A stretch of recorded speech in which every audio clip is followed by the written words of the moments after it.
What's up, Roadrunners? What's up, Bobcats? Welcome to episode 251 of the Alamo Audible podcast. We got a double episode a week, really a triple episode a week if you're a Patreon subscriber, heading your way. And we're really excited, man. It's Rivalry week, I-35 Showdown, the Buc-ee's Bowl, as I saw the college football sickos have named it. Love it. Adrian, how are you doing? I'm doing excellent, dude. No week like Rivalry week. It really gets the juices flowing. And really the first game of consequence for UTSA on the schedule. It feels like this is really the arrival of the 2024 football season now that we've got something to play for. And dude, it's going to be a real big bender for your boy this weekend. So I'm very, very excited about the trip to San Marcos. We're going to absolutely tear it up. I've got some tubing planned. I've got some tailgating planned.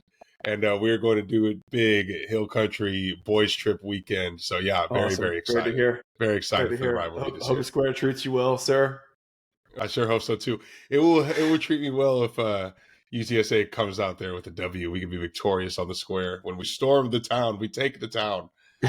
We do it. Well, no disrespect to Kennesaw State, no disrespect to Lamar, both solid teams, solid programs, but it really felt like week one was a tune-up game for both of these teams.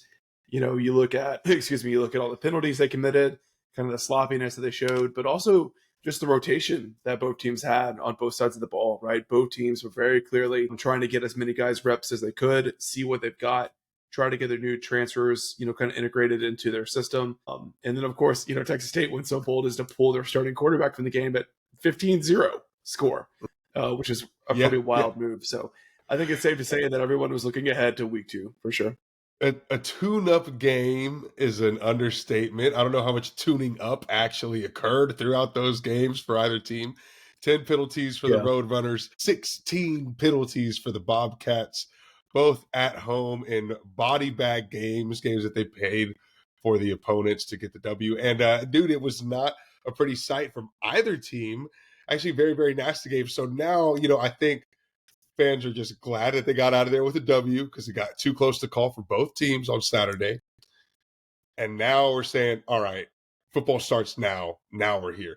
It's going to be a matter of which team can correct more mistakes quicker from last week. And to have so many mental lapses against lower ranked opponents that don't have any sort of emotional bearing for you whenever you play them in week one, like a Kennesaw State, like a Lamar University.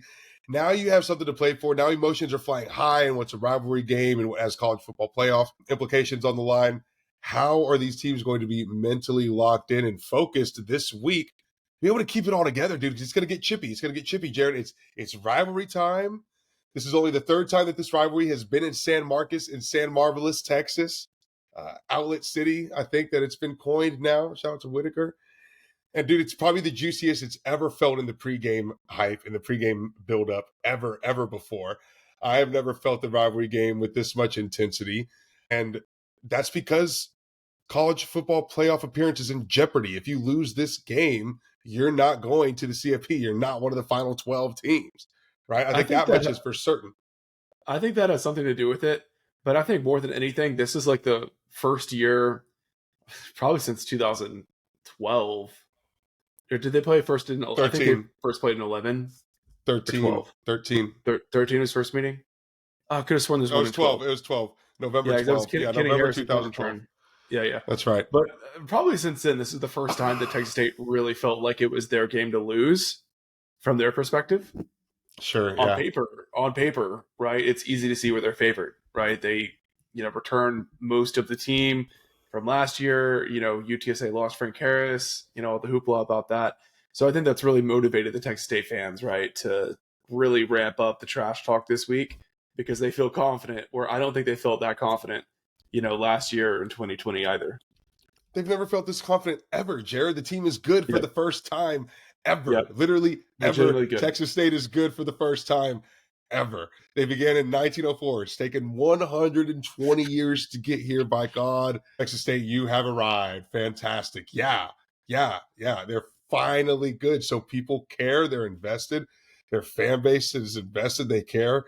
Dude, we came out of the dark days. Whenever Trailer was hired, we did a 180 as a program, quite literally in the excitement and investment level around it and the actual on-field product. And it's exactly what's happened here for Texas State over the last 2 seasons.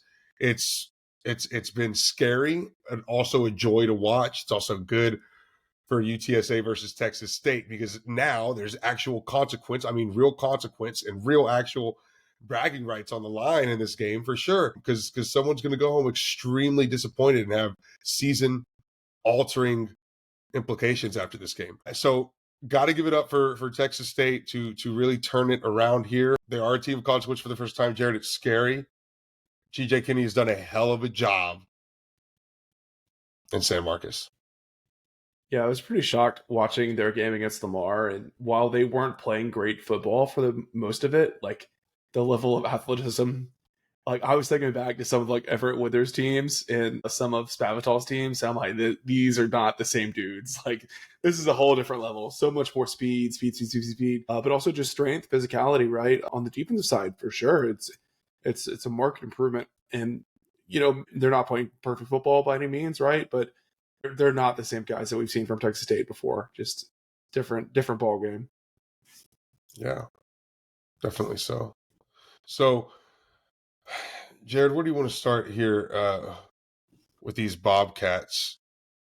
Well, I mean, I think before we talk about the roster too much, I kind of want to talk about stadium atmosphere, right? Like, dude, I'm so glad you brought that up. Yeah, I mean, like I mentioned, only the 3rd time this game is in San Marcos, and I'll be honest with you, dude, it does feel a little bit chippier, and maybe because we're in the away territory, so it might feel the opposite for a Texas State fan. But it feels a little bit chippier. It feels a little bit sketchier, and honestly, the second time we played in San Marcos was 2020. It was a COVID season, so really, right. you're not going to have anyone invested or go out to that game at all either way. So honestly, on like in a true sense, this is the first time like UTSA traveling fan base is getting to go to San Marcos for it's the I-35 rivalry game for the second time, albeit it's the 3rd matchup that occurs there. Second time fans can really look forward to going. You can really only include 2017, which was epic. Mm-hmm. UTSA won that game tremendously. It was kind of like the ushering of a new era in its own. But 44-14. And then 2020, it goes down to the wire. It's Jeff Traylor's very first game as a UTSA head coach. It goes into overtime. My gosh, man. Jared and I watched this game together in person in Houston. Probably one of the most thrilling UTSA games ever, period. And then now here we are. We're back in San Marcos. Jared, I don't know if you were there in 2017 in San Marcos? I was, yeah. Okay. I mean, it was pretty electric, and that was a time whenever there wasn't too much investment in the Texas State Bobcats as a football program. I can't even imagine what it's going to look like now. I was at their bowl game in Dallas this past year, and it was like shocking to see. That's right. How many fans showed up, how energized they were, how rowdy they got. It's going to be a different atmosphere for sure. I think even compared to 2017, right? Because in 2017, like they were excited for the game. It's fun to play UTSA. They want to win. But this year, they're going to expect to win, right? And they're going to talk to UTSA like they are the favorites prematurely, for sure. So that dynamic will be really, really interesting. But Adrian, my question for you is, I'm not expecting a whole lot of, well, maybe not, I shouldn't say that. I'm definitely not expecting a 2017 level turnout for traveling UTSA fans for this game. Have you noticed that? And people that you've talked to, it doesn't sound like there's as much excitement to travel at this game as we've seen in the past. It's definitely not at the same level that it was. I feel like as the game has gotten closer, I've gotten more and more of a travel sentiment, but the seating chart definitely looks pretty wide open for where you would consider. It's not going to sell out. Yeah, so I think that's really and truly a shame, man, and that's going to come down to the responsibility of the traveling Roadrunners fan, because as I think there's going to be a lot of Bobcats fans in there. I think if UTSA travel the way that it should, that save should be virtually packed. And I don't think it's going to happen this year, man. And a lot of people have been complaining about the weather. I've heard it more than I've heard anything else.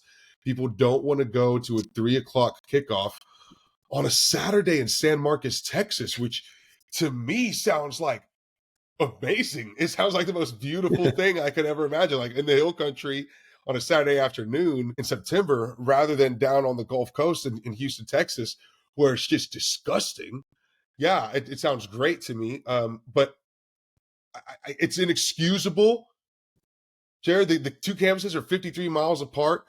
And I would say, there's a really good chunk of that alumni within that 53 miles that represent UTSA, that have gone to that school, that have ties to that school, and that really have no excuse for making, a sub 100 mile, sub 90 mile round trip to San Marcos and back to go see this game. I think it's just absolutely pitiful. I think a lot of people made plans not to attend when they saw the weather forecast was like 103 for the high for that Saturday, but it's gone down pretty drastically. So I'm hoping people have a change of heart. Maybe as they listen to this podcast, they'll be like, you know what? I think I can tough out 92 degrees in the middle of the day, right? It's going to be horrendous. It's going to be, look, because UTSA is going to win this amazingly huge game in epic fashion.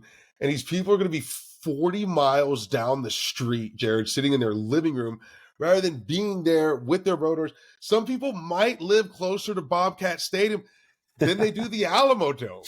And they're not going to go to this game. And they go to the Alamo Dome every single Saturday. What's going on here? So I mean, it's just crazy to me. To me, it's crazy. Unforgivable. You need to be out there. There's still plenty of tickets available. You can just get on in, get your tickets. I mean, you guys need to be there, man. Change whatever Saturday plans that you have and go to San Marcos. Well, let's talk a little bit about the Bobcats, man. First off, great season for them last year. They went 8-5. They got their first bowl win the same year UTSA got their first bowl win, which is kind of funny, right? Like UTSA has been ahead of them pretty much the whole time that those two programs have been in FBS, but they get that first bowl win the same year, which is pretty interesting to me. The success that GJ Kinney has had has been nothing short of phenomenal. That roster was, had some pieces on it when he got there, but he hit that transfer portal hard. They took 50 plus kids out of the portal his first year, and I think they got like 20 this year or something like that. So the roster is completely flipped, right? Their offense is the star of the show, though. So last year they had TJ Finley under center, and he was the ultimate gunslinger, right? Huge arm, super powerful, but also made a lot of questionable decisions. Pretty good amount of turnovers. And he had an okay game against UTSA. But he left the transfer portal. He's now at Western Kentucky, where he's starting there. And so you would think, oh, this is, a pretty big setback for Texas State to lose his quarterback that took them to these unprecedented heights. And then GJ Kinney goes out and gets Jordan McLeod, who was the Sun Belt Offensive Player of the Year at James Madison, right? So a pretty unbelievable turnaround to lose your starting quarterback like that and then go get a guy like McLeod. But I think to start, with him, very different quarterback from TJ Finley, I would say. Whereas Finley was like that risk-taking, big arm, powerful 6'5" kind of guy. McLeod is quite the opposite, right? He's maybe 6 feet tall, pretty slender, not much of a dual threat. He'll move around the pocket a little bit, but he's not really a running quarterback and doesn't have the strongest arm, right? His interception that he threw against Lamar threw a bit of a duck, right? It did not have the power on it that, TJ Finley probably would have hit that pass and throw it for a touchdown, right? But what McLeod more than makes up for in that regard is his ability to execute an offense, right? If you go back and you watch his film from JMU, he's always finding the open man, right? He knows how to read the defense. He knows when the coverage is going to break down, and he's really accurate. He places the ball really well, right? And he's had quite the journey in college football. He started out at South Florida, rode the bench there, and then went to James Madison, had this massive come up. And then, I don't know why he entered the portal at JMU. I guess because their head coach changed. But now he's here at Texas State and had a really good debut for them last week against Lamar. I know that game came down to, the last second with Lamar having a chance to tie it after an onside kick, but that was not due to Jordan McLeod. He had a really, really strong game and was very impressive. Yeah, absolutely. And he was very much so consistent in his time at JMU prior to that, right? And look, the guy carries a lot of accolades with him over to Texas State. He was a Sun Belt Player of the Year, first team All Sun Belt, of course. And he had quite the 2023 season at JMU where he went 35 touchdowns to 10 interceptions with an astounding 68% completion rating. And He's reliable. He does do things a little bit differently than TJ Finley, but I think he has probably more versatility to his game, right? He's able to get out there and get on the run for you as well as a dual threat. And there's a lot of things that you have to watch out for from Jordan McLeod, and he's not one to make a whole lot of mistakes. Minus that one interception. I mean, that's one that got away from him. But the guy is usually pretty tight. Definitely. And I would say like the one thing that I'm kind of questioning with them is Finley's ability to stretch the defense vertically was a huge part of their success last year, right? They run that veer and shoot offense, kind of like the Art Briles offense at Baylor, right? They're going to super spread you out and they're going to go sideways, use the speed, and then boom, they get you over the top. So Finley was able to do that quite well because he had that arm strength to really push the ball and hit those downfield receivers. When McLeod attempts those deep shots, there's a little bit more arc in the ball, right? It doesn't get out as fast. So will defenses continue to respect the deep ball the way they did when TJ Finley was back there? That's something I'm looking for in this game. So that'd be really interesting to watch. Yeah, definitely so. Now, the guy that I think is the best player on this team, by far, is running back Ismail Mahdi. This guy is an absolute firecracker of a running back. He's diminutive, I would say. I don't know. He's like 5'8", probably. I don't know. Really small guy, but he has got to be one of the fastest running backs in America. He didn't do a whole lot against UTSA last year. He only got 6 touches.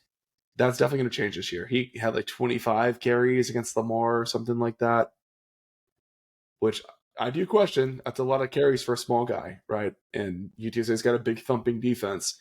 So I'm curious to see if they go with that same strategy again. But, Mahdi's just the ultimate, touchdown in a bottle, right? One small mistake from a defense, one misstep. He's got the speed to take the house from anywhere on the field. He's just a very, very special player, and he's going to be fun to watch for sure. 2023, you're looking at on nearly 6 yards per carry at 5.97 average, 1,331 yards total on the season, 10 touchdowns as well. That was good enough for 24/7's CBS's first team All-American list. Wow. That's as a sophomore in 2023. So yeah, really, really very nasty stuff that UTSA's front seven is going to have to try to bring down. Jared, how do you like the matchups there whenever it comes to Mahdi on the ground? The ultimate key is containing the edge, right? That's where Mahdi's really going to kill you, right? If he can make that bounce outside the tackles, that's where he can use his speed and he can run around anyone, right? So it's going to be really imperative that the will linebacker and the money linebacker are both keeping everything funneled towards the inside, right? Because you can keep them in the inside and there's a lot of traffic there. The linebackers can come in and clean up, right? He is very elusive, but in more contained space, one good hit will bring him down because he's a smaller guy, right? But when you get him out on the edge and there's space for him to, shift and juke and all that, he'll make you look like a fool. He'll break your ankles. So, again, it's just going to be really, really critical that they do not let him get to the sideline. Okay. And, Mahdi's not the only good running back they have. I mean, I think their running back room is just as deep as UTSA's, to be honest with you. I know people are going to think I'm crazy for saying that. UTSA fans will. But I think it's true, right? They have Lincoln Perry back. So he missed, maybe all of 2023, but he was their starter in 2022. And he's not as quick as Mahdi is, but he runs really hard, right? He's got really good speed, straight line. He's just going to hit the hole, and he's going to hit it hard, right? He's not going to dance around back there, but he's going to be good to get 5-6 yards when the offensive line does their job and makes a hole for him. So he's a really solid player. They got Deion Hankins from UTEP, like not even getting a lot of snaps for them. And UTSA fans have seen Deion Hankins up close. Like, we know what he's capable of. Really good player. For him to be their 3rd or 4th option is really impressive. Yeah, he was a little something over there at UTEP, and they've got a little bit of a stacked running back room. It's just that there's levels to it, and Ismail is so much further ahead than I think the 2nd and 3rd best back in the room. You're going to see him get a bulk of the carries just by way of talent difference there. Now, UTSA, we've got a stacked running back room as well, but I don't think the gap is so large between 1, 2, and 3. Yeah, or even that is 1 and interesting, 2. right? Right, for sure. I agree with you. I think there's a big gap between Mahdi and Perry, but that room as a whole is really strong, But then if you look at UTSA, I think all three guys are pretty much equal. I mean, I would put Barnes and Henry like a little bit above Griffin, but not by Mm-hmm. much. I think all three guys are pretty rock solid. So I think you'll see a more evenly distributed rotation for UTSA's running backs. Whereas for Texas State, I think Monty will get the majority of the carries for them. Yeah, absolutely so. Absolutely so. It'll be interesting to see how Taylor's able to balance that on UTSA's offense. Now, Mm-hmm. okay. Also, Jared, at wide receiver for the Bobcats, they have a fairly decent looking room there as well. The offensive weapons are in place. So at wide receiver, you've got Yeah. Joey Hobart, who was last week's leading rusher with 91 yards, 2 touchdowns. But you had 3 receivers go over the 60-yard mark. So behind Joey Hobart, there's Jaden Williams and Cole Wilson. All of these guys are capable of picking up first downs, and I think Jaden Williams and Joey Hobart are capable of getting downfield even as well.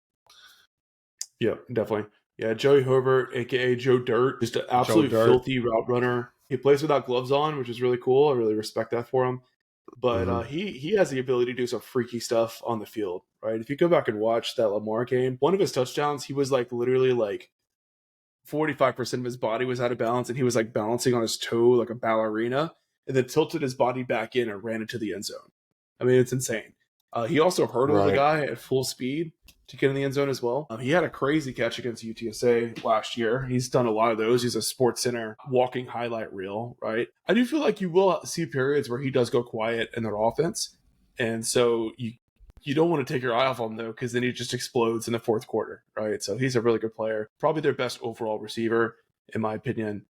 Cole Wilson, their Incarnate Word transfer, is really solid as well. You know, he's more of the kind of possession type, move the sticks kind of guy, not as much of a big play guy as I would say Hobart is. And then Jaden Williams is their new Boston College transfer. And that was a guy that I thought UTSA was going to land at high school. They recruited him really, really strongly. They made a big push for him. Boston College wasn't doing too hot at the time. I thought UTSA was safe. I wonder if UTSA would have won that battle, in 2024 compared to back then. But he made an instant impact for Texas State this past week. He's already starting for them. He caught a touchdown or two. Really strong player, able to get downfield. None of these guys are very tall, which is kind of interesting, but they all have speed. They all have really good ball skills.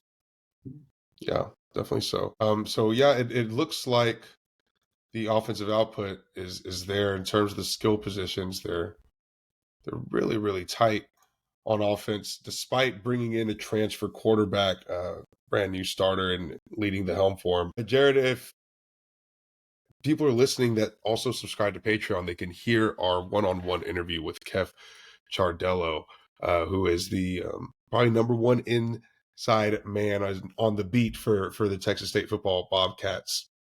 At least in our world, he is and has been for a long time. Really, really fantastic insight dropping for us from Kev's interview. And I won't spoil too much of it, but he did mention one thing when we were talking about their offense. He mentioned that Texas State offensive line has a new starting center.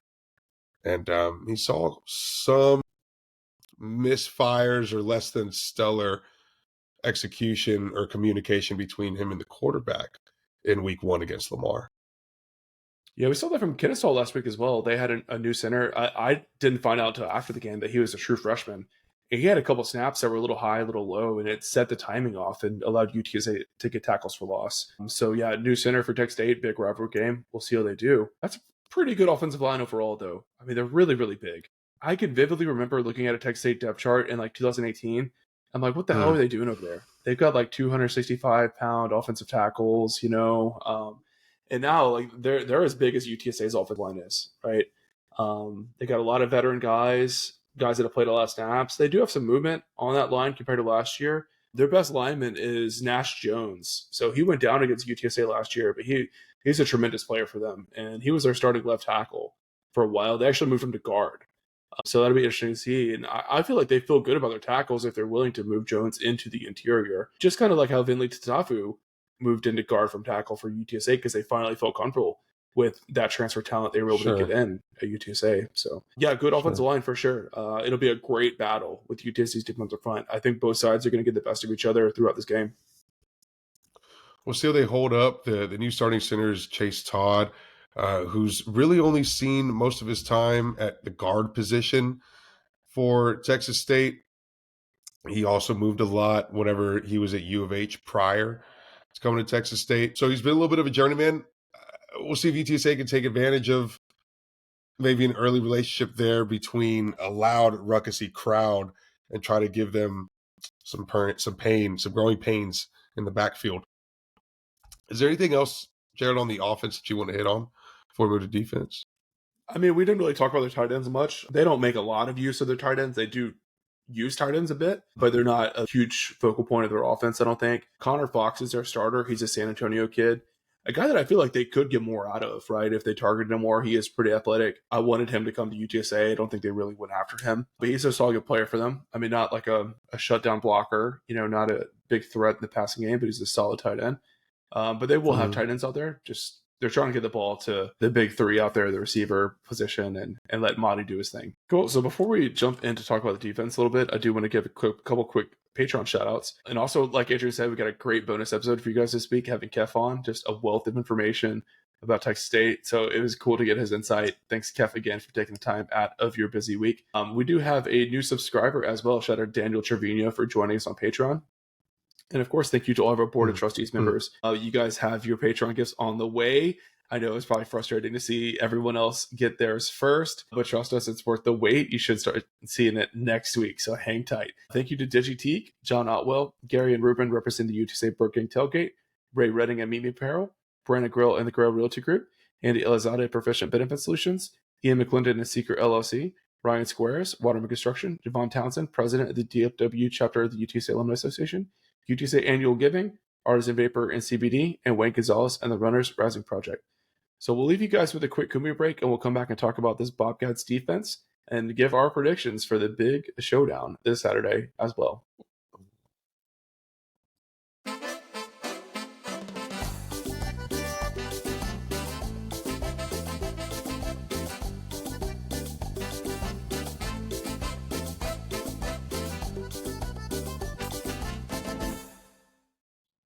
All right, guys, Jared, welcome back from the Kumi break. Sorry, man. It's the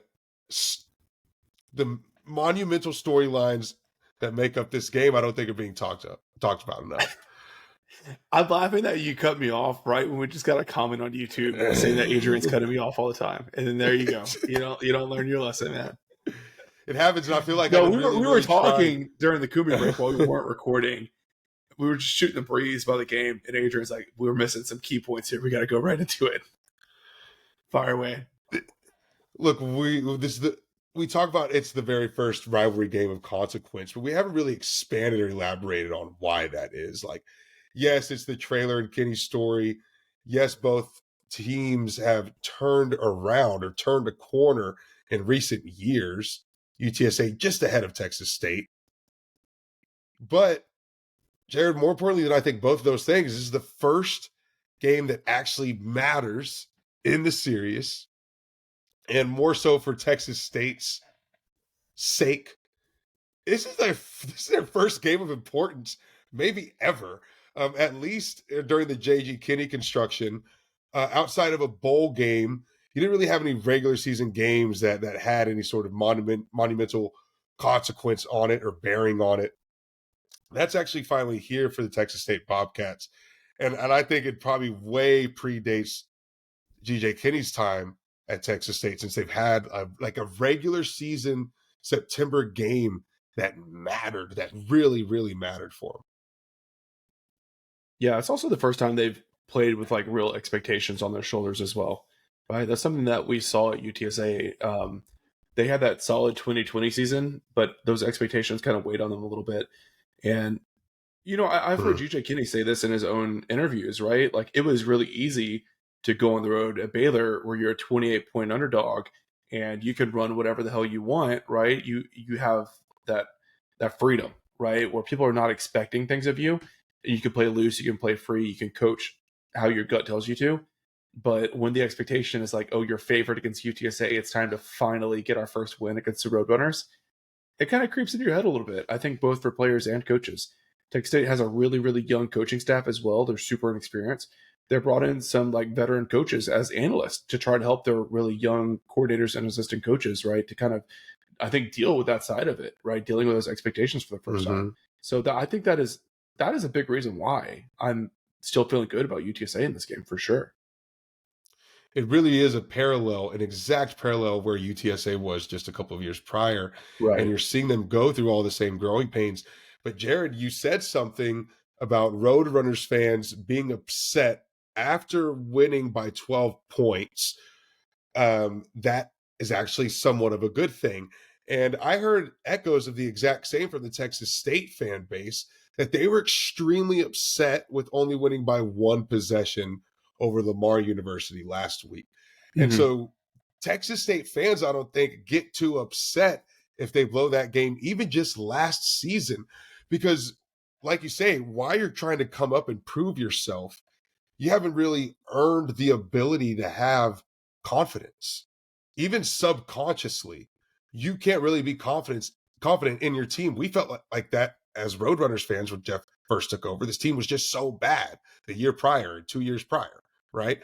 How could you thump your chest or get excited even after you saw a little bit of good play? Texas State gets through all those moments last year, and even up through the bowl game, you kind of feel that way. You don't want to go around guaranteeing wins, right? You're almost scared to. You don't want to jinx it.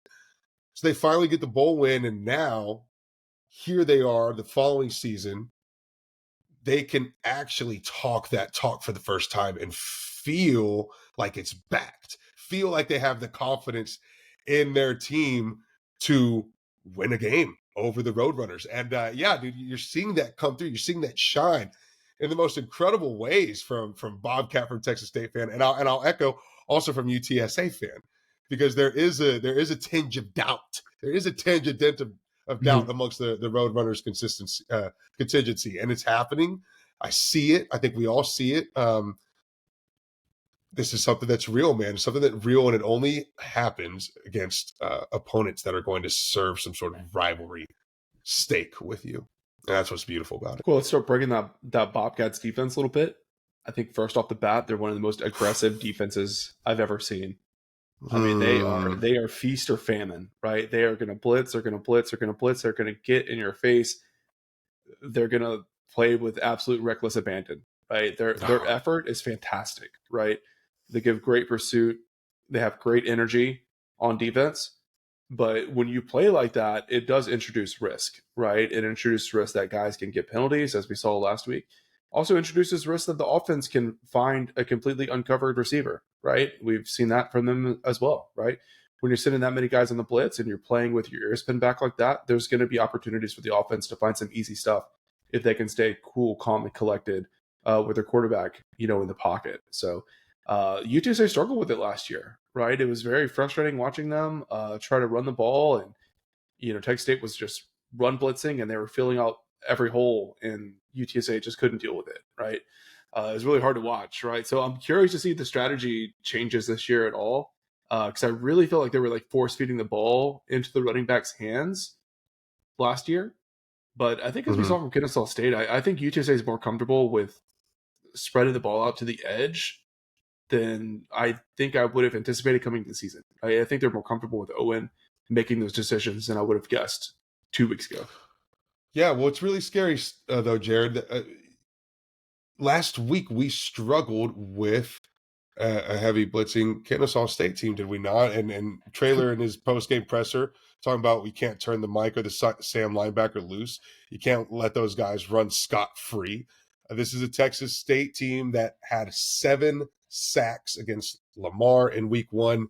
This is a UTSA offensive line that gave up 5 sacks to Kennesaw State in week 1.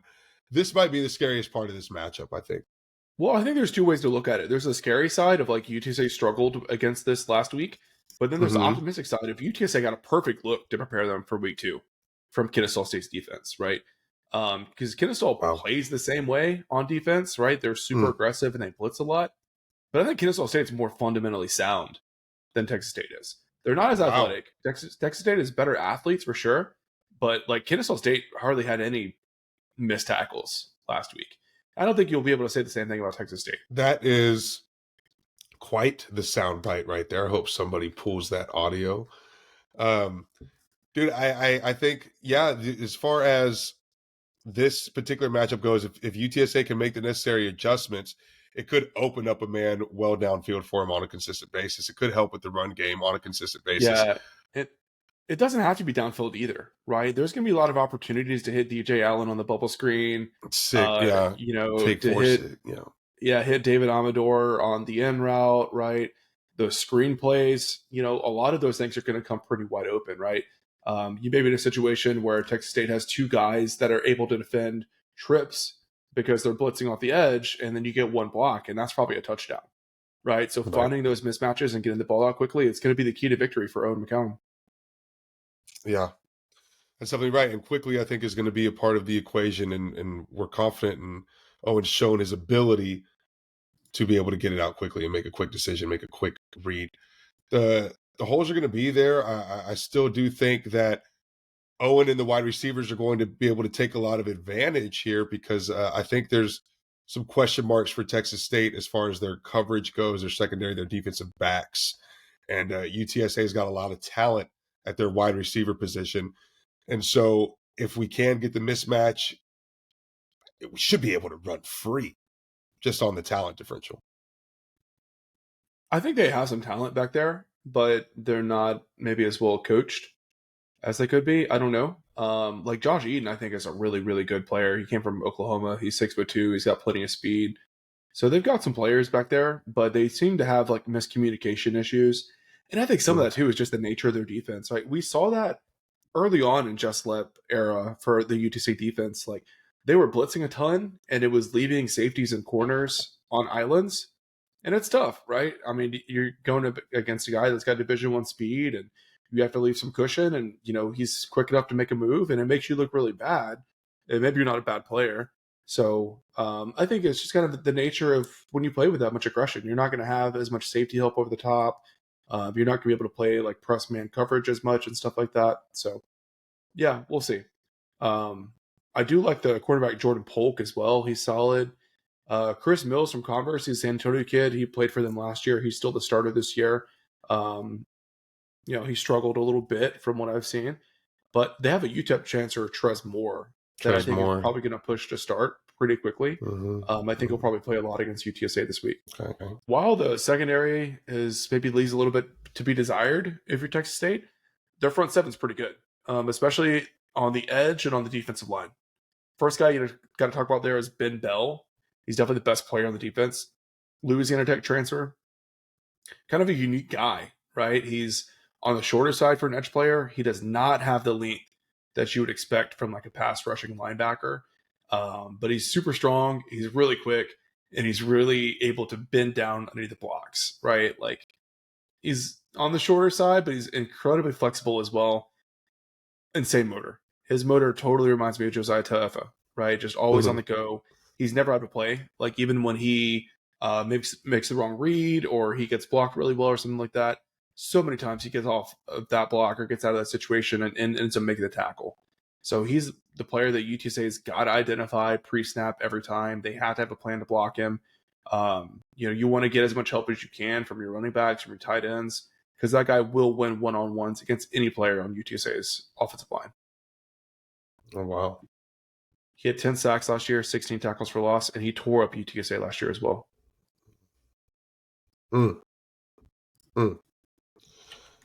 Texas State defense, pretty salty.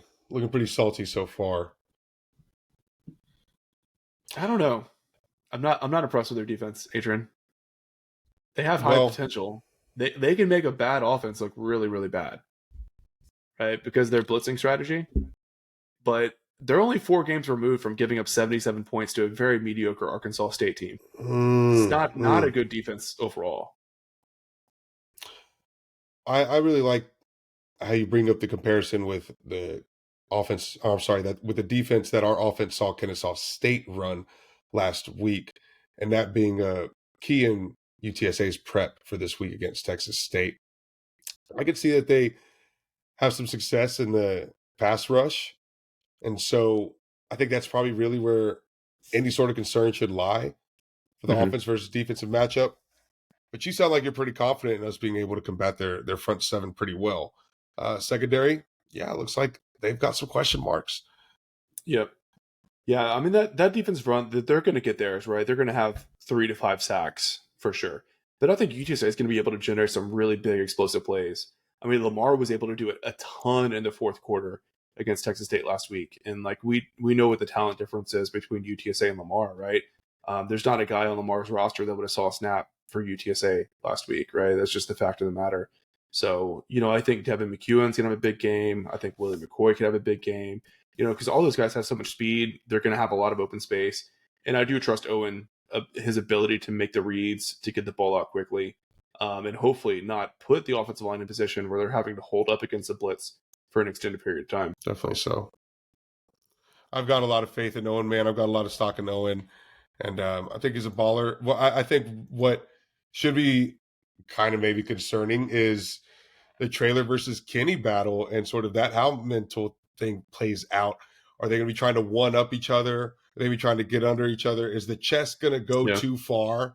Right? Or are they going to psych one another out, trying to go too complex on the chess? That might be the biggest storyline here is Trailer and Kenny, as far as actual X's and O's go. Are they going to get in their own way? Are they going to get in each other's way? It could very well happen. There's a lot on the line between these two guys, but there's a lot of flash from both of their playing styles, and both quarterbacks get going. Now it becomes a contest of, who can be the flashiest. That's something I could see happening from these two coaches. Absolutely. Yeah, we'll see. And I think the other thing too is like the whole coaching staff, right? Like Dexter McCoyle, the new defensive coordinator for Texas State, I want to say he's the youngest defensive coordinator in the country. Don't quote me on that. I could be wrong, but he's a super young guy. He's very inexperienced. We haven't seen him make halftime adjustments, right, at all as a defensive coordinator. Their defense against Lamar last week really struggled. Now, granted, the penalties really made them look worse than they were, but Lamar's offense started flourishing in the second half last week, right? Yes. So that's something I'm going to watch as well, right? Like if, let's say both offenses struggle on Saturday, I think both offenses will have a better game plan in the second half because I think Mac Leftwich is a credible OC for Texas State. They're very lucky to still have him. But I wonder if Dexter McCoyle can make those same quick adjustments the way that I trust that Jess Lepp can do after having been at UTSA for 4 years, 5 years now, whatever it is. Okay. The mental battle. The coach battle. Because it's going to come down to that, right? These are two really well-matched teams. Yeah. Yeah, it's going to get juicy. That's it will come down to that too. When we talk about who's going to correct their mistakes the quickest, that doesn't just go for players, but coaching staff. Who's going to call the cleanest game, right? Yeah. Man. Now, I wonder too, is there going to be a lot of pressure to run trick plays, to try to take a lot of, try to throw daggers, right? And try to get that, 2-score lead, 3-score lead, whatever it might be, try to put the game away. So I think there's a lot of mental on this game, which is really exciting. That's what rivalry games are all about, right? That's how you end up with seeing those rivalry upsets all the time, where the less talented team, the team with like 2 or 3 wins on the year, ends up beating a more talented rival because people just tend to get in their heads and do the most, right? When keeping to the basics, when you have any kind of advantage, is typically the best, right? So just as a football fan, I think everyone should be really excited to watch this game this weekend. It's a good thing it's on ESPNU. Very, very excited about the national broadcast. Good call on that, Jared. Dude, I think I just watched the highlights of last year's game, and I cannot believe this is not nationally televised. The dome was absolutely rocking, man. Electric. It was electric. It felt like a playoff game, dude. It was crazy. It was absolutely crazy. Yeah. So it turns out that putting 49,000 people in the stands gets the attention of ESPN. So let's hope for a good turnout this week, hope for a good game, and hopefully we'll continue to be on linear broadcast for ESPN for this rivalry into the future. 49,000. Wow. Unbelievable. Yeah. Very excited. I think it's hysterical that these teams had the exact same week that they had against, it's the exact same opponent. Mm-hmm. It's just hysterical how it's all lining up, man. Going to be a fun one. Jared, we have a couple of questions to field here. I'm curious, um, what is one of the main things that you want to see out of UTSA coming out of week one? For me, I'm going to keep it really simple. I do not want to see 6 running backs touch the ball. Give me 3 running Mm, backs max. They need to be Kavorian Barnes, Robert Henry, and Rocco Griffin. And you can throw Will Henderson out there for some gotcha plays. I'm cool with that. The stakes are too high. Simplify, simplify, simplify. Let them get into a rhythm. Let them find their zone and let them cook. Done. For you, sir? fantastic. That is fantastic, Jared. For me, it's got to be nothing egregious after the whistle. I don't want to see any Yeah. post whistle penalties. Very simple. Excellent. We also got a question from Mark Miller on Patreon. What's one thing that makes you scared about Texas State, and what is one thing that makes you feel like everything is okay? With the phrasing of that makes me laugh because the subtext is very much like you should be stressed out, right? Yeah, absolutely so, man. Absolutely so. One thing that makes me scared about Texas State, I think we've gone through a lot, but it's got to mainly be the offense ability and the scoring potential, just the dynamic, I guess, the dynamic player that Jordan McLeod is, and knowing that he's got that win capability, like that you see from a Frank Harris, can will his way to a victory. So yeah, I mean, if there's one single thing I'm scared of, it's him. What's the one thing that makes you feel like Roadrunners will be all right in this game? It's Jeff Traylor. Yeah. It's Jeff Traylor. I was gonna say Owen McCown, but it's Jeff Traylor. Okay. I think we're gonna see 20 years of experience have him 2 steps ahead of GJ Kinney at the most important moment. It might happen more than once. I think we're gonna see it. I remember seeing those mistakes from Traylor earlier in his head coaching career, right? And they don't happen too often anymore. For me, the thing that makes me most scared, man, I'm gonna say Mahdi, honestly, right? Because we didn't really get a good look at him last year as UTSA fans. I've watched a lot of Tech State football. I try to catch their games as often as I can. I like watching this offense a lot. Mahdi's a very special player, right? I mean, he can score from anywhere on the field in an instant. And it doesn't take a lot of mistake or lack of pursuit from the defense to make that happen. So I would say that's top for me, even though I really like UTSA's defense a lot. I like the physicality. I'm thinking of like that screen pass that Kennesaw State had where Brevin Randall was like the guy to pick up the running back coming out of the flat, and he was late to recognize it. He took a bad angle of pursuit at first, and then that running back is nowhere near as fast as Mahdi. He's down the field real quick, right? So luckily, it ended up not being a touchdown, and UTSA held them to 3 points. But like seeing that kind of stuff has me concerned because I just know that Mahdi is able to take those kind of mistakes and take those schematic advantages and turn them into 6 points. Now, on the other hand, something that makes me feel okay about this game is I think UTSA's receivers are going to have a really big day. I really do. I think Owen will struggle with that blitz at times, but I think UTSA's speed is just going to turn into some massive plays for the Roadrunners, and I think that's going to continue to inject them with momentum. Even in situations where Tech State may have the lead, the crowd is really into it. I think those 30, 40-yard gains through the air, and maybe they're not, fade routes down the field, right? But just taking a slant and finding some grass to run into turns into a big gain for the Roadrunners. So I think that's going to be a lifeline for UTSA throughout Saturday. Jared, what's your final score prediction? My final score prediction, I'm going to go something like the first number I was going to throw out, I'm going to take back because I'm going to take the under. I'm going to say UTSA 32, Texas State 28. And my reason for that is a couple reasons, honestly. But first off, I think there is what I'm going to call a myth of continuity for Texas State, right? Everything you hear about the Bobcats, everybody's back. Everybody's back. They brought everybody back. 18 starters back, whatever. I wouldn't pull their snap counts off of PFF. Their offense lost 5 of the top 7 snap count players from last year, including their quarterback, including their top wide receiver. And their defense lost 4 of their top 7 snap receivers as well. Most of those are in the secondary, right? Secondary did not look good against Lamar with the new guys as well. So that's part of it, right? I'm curious. I didn't do this same exercise for UTSA, but I also wonder if UTSA may have more continuity than them as well. Probably not, but it's probably not as far apart as we're being led to believe. Sure. Additionally, Adrian, I've followed G5 football for a long time. I've never seen an 8-win team receive as much preseason hype as I have for Texas State. Like I said earlier, they're just a couple games away from giving up 77 points to a very mediocre Arkansas State team. I think Texas State may have ate the cheese. We'll wait and see. But I just feel like UTSA's defense is way better than Texas State's defense. Wow. I think Texas State's offense is better. But, man, you look at their stats on defense last year, they were really bad. They're really, really bad. Wow. So I'm going to take the stronger defense in a rivalry game. Big facts being dropped on you right now.